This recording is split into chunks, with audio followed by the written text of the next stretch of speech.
Hello viewers, welcome my channel. আশা করি আপনারা সবাই ভালো আছেন এবং আমিও ভালো আছি। আমার নাম পরাণ। সো বরাবরের মতন আমি আজও আপনাদের মাঝে আরেকটি নতুন ভিডিও নিয়ে হাজির হয়েছি। তবে আজ আমি আপনাদের মাঝে যে বিষয়টি শেয়ার করবো আসলে খুবই একটি গুরুত্বপূর্ণ ভিডিও।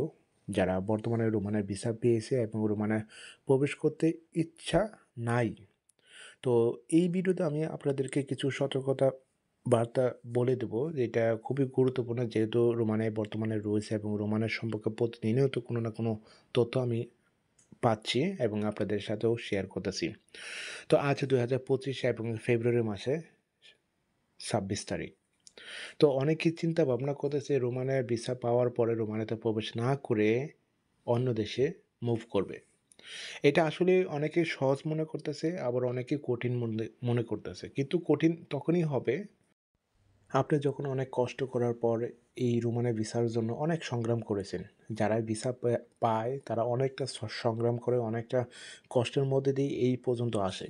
কিন্তু ছোট্ট একটা ভুলের কারণে হয়তো পারে আপনার লাইফটা পুরা বরবাদ হয়ে যাবে। বরবাদ এটাই বলতেছি, হতে পারে আপনাকে রিটার্ন করে পাঠিয়ে দিতে পারে। কারণ একটা টিকেট কাটতে গেলে কমপক্ষে ৳১,০০,০০০ উপরে আপনাকে পে করতে হয়। তো এই জিনিসটা অবশ্যই ভুল করবেন না। যেহেতু আপনারা রোমানের ভিসা পেয়েছেন এবং ডি ক্যাটাগরি হিসাবে ওয়ার্ক পারমিট নিয়ে এখানে প্রবেশ করার জন্য চেষ্টা চালিয়ে যেতেছেন এবং অনেকে ভিসা নিয়ে প্রবেশ করেন। আপনারা প্রবেশ করেন, তারপর চিন্তা ভাবনা করেন এখান থেকে কি করবেন।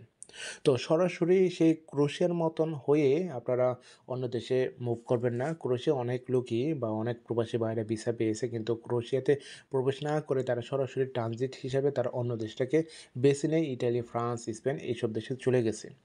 তো রোমানিয়াতেও এই ধরনের পরিস্থিতি আসতেছে, কিন্তু এটার খুবই সতর্ক হওয়া উচিত। কারণ হতে পারে আ আপনার একটা সিদ্ধান্তের কারণে অন্যান্য প্রবাসী ভাইরাও ফলো করতে চাইবেও। কারণ হতে পারে দেখা যাচ্ছে যে আপনাদের কোনো কলিগ যদি একজন লোক এভাবে যায়, আবার ১০ জন লোকই আপনার মতন ফলো করবে। তবে এখানে খুব একটা রিকোয়েস্ট হিসাবে আপনাকে প্রদান করতে হবে, রোমানিয়াতে আপনারা প্রবেশ করেন, তারপর দেখুন, তারপর কি হয়। শুধু আপনাকে ওই যে ট্রানজিট হিসাবে ইতালি, ফ্রান্সে প্রবেশ না করাই ভালো। কারণ যেকোনো সময় আপনার ওই ইমিগ্রেশনে যখন ট্রানজিট করবেন, আপনি যদি প্রবেশ মানে এক্সিট না হতে পারেন, তখন হইতে পারে দেখা যাচ্ছে আপনাকে রিটার্ন করে পাঠিয়ে দিবে। ইতিমধ্যে এরকম কয়েকজন হয়েছিল। তো এখানেও এখন বর্তমানে বর্ডার লাইনগুলো খুবই গরম, যেটা কি বলবো, কারণ রোমানিয়াতেও অনেক অবৈধ লোকের সংখ্যা রয়েছে। হয়তো পারে আপনারা জানেন না, কিন্তু যারা বর্তমানে রোমানিয়াতে আছে তারাও জানে। কারণ বর্ডার লাইনগুলো অনেক কঠোর, অনেক বর্ডার পুলিশ এজেন্সি হিসাবে তারা চেক আপ করতেছে। তো একটাই রিকোয়েস্ট, সেটা হচ্ছে যে আপনার একটা সিদ্ধান্ত হতে পারে অন্য একটা লোকে আ ফলো আপ করতেও পারে। তো এটাই চিন্তা ভাবনা করে আসলে, যেহেতু রোমানের একটি ভিসা পেতে অনেকটা কষ্ট হয়েছে অথবা ১ টা বছর, তো অনেকে চিন্তা ভাবনা করতেছে যে ইটালিতে ৭২ ঘন্টা ট্রানজিট দিবে বা বুলগেরিয়াতে ট্রানজিট দিবে, দুবাই থেকে ওখানে যাবে। তারপর রোমানিয়া আসার জন্য আরেকটা টিকেট কাটা থাকে। তো এই ধরনের প্ল্যান করেন না। কারণ যেকোনো মুহূর্তেই আপনাকে দেশে ফেরত পাঠিয়ে দিতে পারে। কারণ এখন বর্তমানে ইউরোপিয়ান ইউনিয়নের সব ইমিগ্রেশন ডিপার্টমেন্ট অনেকটা কঠোর। কারণ আমি তো ইতিমধ্যে কয়েকটা দেশে ঘুরেছি এবং সমস্ত কিছু তারা জাস্টিফাই করে। তো হইতে পারে কাটে-ছটেভাবে কোনো না কোনোভাবে কোনো লোক বের হয়েছে এবং ওইটাই ফলো আপ করার জন্য চেষ্টা চালিয়ে যাইতেছে। তবে এই ধরনের ভুল আপনারা করেন না। যেহেতু আপনারা অনেকগুলো টাকা ইনভেস্ট করে এই রোমানের ভিসাটা পেয়েছেন এবং এখানে আসার উদ্দেশ্য রয়েছে দেখে তো এখানে আসবেন। তো এখানে আসেন, তারপরে দেখেন। হইতে পারে হ্যাঁ, এখানে একটু লো ইনকাম, হইতে পারে অন্যান্য দেশের সেনজেন দেশের তুলনায় এখানে স্যালারি একটু কম।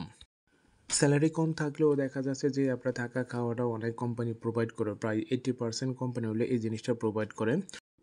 সো এখানে অন্য মানুষের বুদ্ধিটা ফলো আপ না করে আপনার চেষ্টা করেন এদেশে প্রবেশ করার জন্য। যেহেতু এদেশের ভিসা পেয়েছেন, এদেশে আসেন।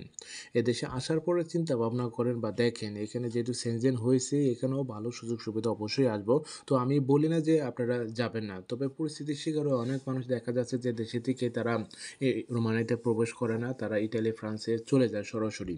তো এই ধরনের নেতিবাচকের কারণে আসলে পুরা জাতিটাই একটু নেতিবাচক প্রভাব পড়েছে এবং ইদানিং দেখবেন যে বুলগেরিয়াতে এরকম কথাবার্তা চলে আসতেছে যে বাংলাদেশিদের ওয়ার্ক পারমিট পাওয়ার পরে তারা এখানে প্রবেশ করতেছে না, কাজ করতেছে না। সেম একই অনুরূপে রোমানিয়াতেও একই পরিবেশে চলতেছে। তো জানি না কখন আবার এটাও বহিষ্কার করে দেয় বাংলাদেশিদের জন্য। ইতিমধ্যে অবশ্যই আপনারা জানেন যে ক্রোয়েশিয়া বাংলাদেশের জন্য সাসপেন্ড করে দিয়েছে। তবে কত বছরের জন্য সাসপেন্ড করে দিয়েছে এটা কেউ বলতে পারে না। হয়তো বা কয়েক বছর অথবা ৫-৬ বছর পরে আবার রিওপেনিং ভাবে ওপেন করতে পারে বাংলাদেশের শ্রমবাজার।